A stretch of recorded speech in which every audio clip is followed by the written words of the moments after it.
Alright y'all, welcome back to the channel and to some more waterfowl patterning, and today we've got another load that one of you guys sent us to test, and I'm definitely excited to see what it can do since this brand of shells has shown us a number of very good results across pretty much their entire lineup. Turkey, waterfowl, doesn't really matter, even down to slugs they've been good. And I'm really curious if these are similar or the same as another previous shell that we've tested as well from a different brand that showed some very nice results the last time we tested it as well. But as for the shells we got today, big thank you to Adam from Texas for sending some of these over. He sent a bunch of shells, so we're going to be working through them. But today we've got some of the Herter's waterfowl steel shells. These ones are a 20 gauge, 3 inch, 7/8 ounce payload of steel 4-shot, moving about 1,500 feet per second. We've tested a bunch of Herter stuff now, and they are produced by Winchester, just under the Herter's name for Cabela's and Bass Pro. But they've always been very solid performers, and sometimes even better than the Winchester stuff. Including the Herter's waterfowl we've tested previously, we just haven't tried any in 20 gauge yet. And I'm really curious if they're going to be similar or the same as the Winchester dry locks. Chances are they're probably just a Winchester expert load that's been reboxed, but I'm hoping to see dry lock type of performance. But we'll see what we actually get. But for the setup we're going to be running them through, I brought out my Stevens 301. Yes, this is a single shot, and yes, it does have a scope on it because we've been doing some slug testing with it. However, none of that really matters for today's test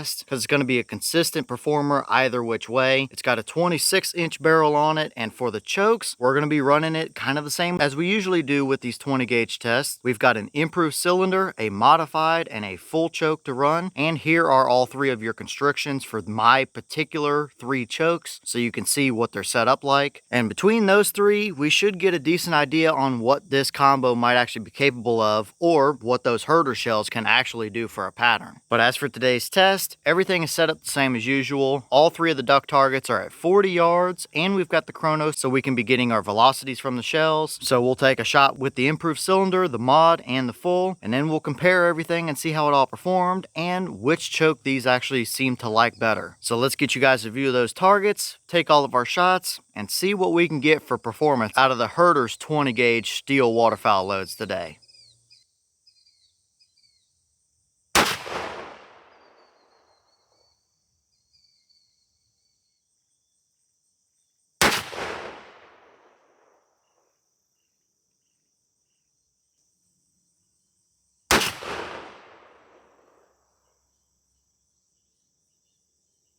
Alright, so let's take a peek through our chrono numbers before we go look at our target. The boss claim is 1,500, however, from our 26-inch barrel, we were not seeing that. So they at the very least tested them through a 28, if not a 30, I would imagine, to get that kind of a number. But our improved cylinder gave us 1361, our modified gave us 1408, and our full choke gave us 1437. So interesting to see how we climbed a little in velocity with each choke constriction. Maybe sealing the gases in a little bit tighter and giving it that extra little push out the barrel with a little more constriction. It's a possibility, but they gave us an average at 1402, so 98 feet per second under their boss claim. It's still plenty enough to do the job on your average duck out to 40 yards, but we are definitely under their claim. But who knows, that little bit lower velocity may have helped hold the pattern together a little bit and not be pushing them too fast. So now let's head down to 40 yards and check out our targets and see how they actually performed.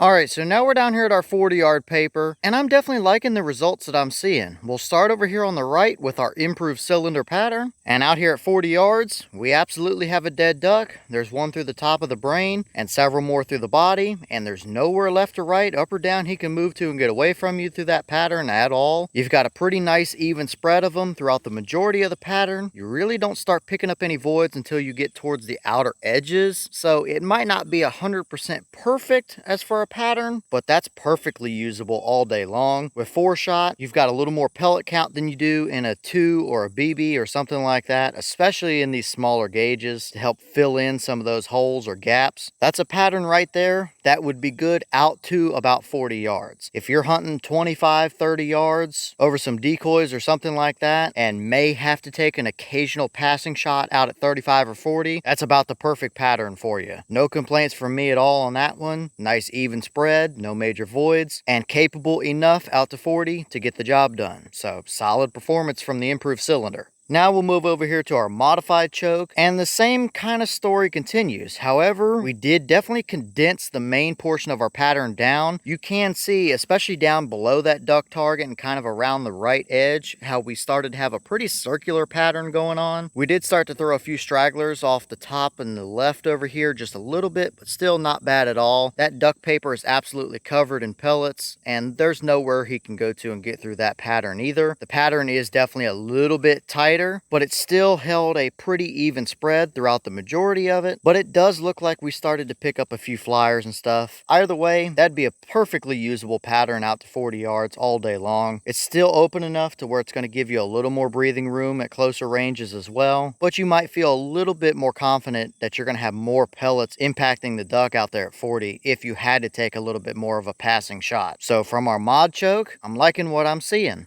Now over here to our full choke pattern, and it's pretty similar to our modified choke as far as the middle core-ish area goes, but I definitely think we started to go kind of the other way around the edges. We definitely threw a number more of them all around the edge than we did with the modified choke. Our core is still pretty hot. We've got a lot of pellets through that duck and right around him, so that's not a concern at all, but maybe we might have a couple less pellets in our core. Not many than we did with the modified, but overall, I think this pattern did open up just a touch from our modified choke. And I do have to mention, when we test steel stuff through full chokes, there's always somebody that comments about it. And the answer is yes, you can run steel waterfowl stuff through a full choke, so long as the choke you're using is rated to handle steel. Doesn't always mean you're going to see better or tighter patterns, but especially when it comes to smaller shot sizes like 2s or 4s, and in the sub gauges like 20 and below, it's definitely worth a shot to run them through a full choke, because you might tighten that pattern down just to where you actually like it to be. And still, that's a perfectly usable pattern out to 40 yards all day long. So the full choke is not terrible whatsoever.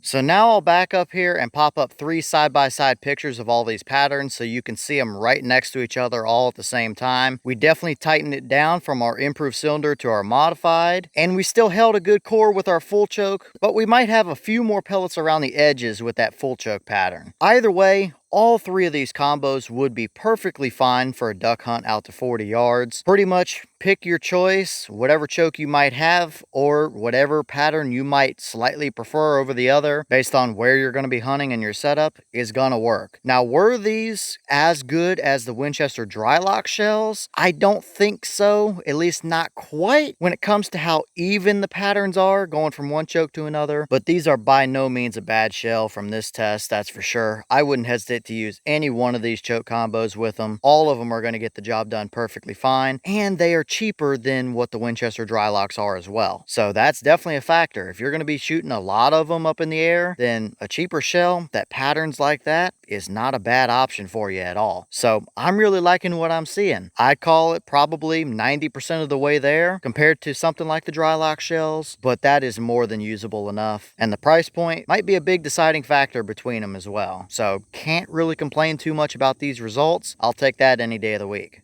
And here are the wads out of all 3 of those shells. From left to right, it's improved cylinder, mod in the middle, and full on the right. All of them look very similar. You might have peeled 1 extra petal open with the full, but nothing major at all. No major damage to any of them. The modified in the middle does have 1 pellet stuck down in there, and it almost looks like a lead pellet, but I can assure you it is steel. It's just not the prettiest or the shiniest steel, that's for sure. But all of them look perfectly fine. Nothing I'm concerned with. Even if you choke them down to a full choke, your wad can absolutely handle it with these, so nothing I'm concerned with here. All of them look just fine.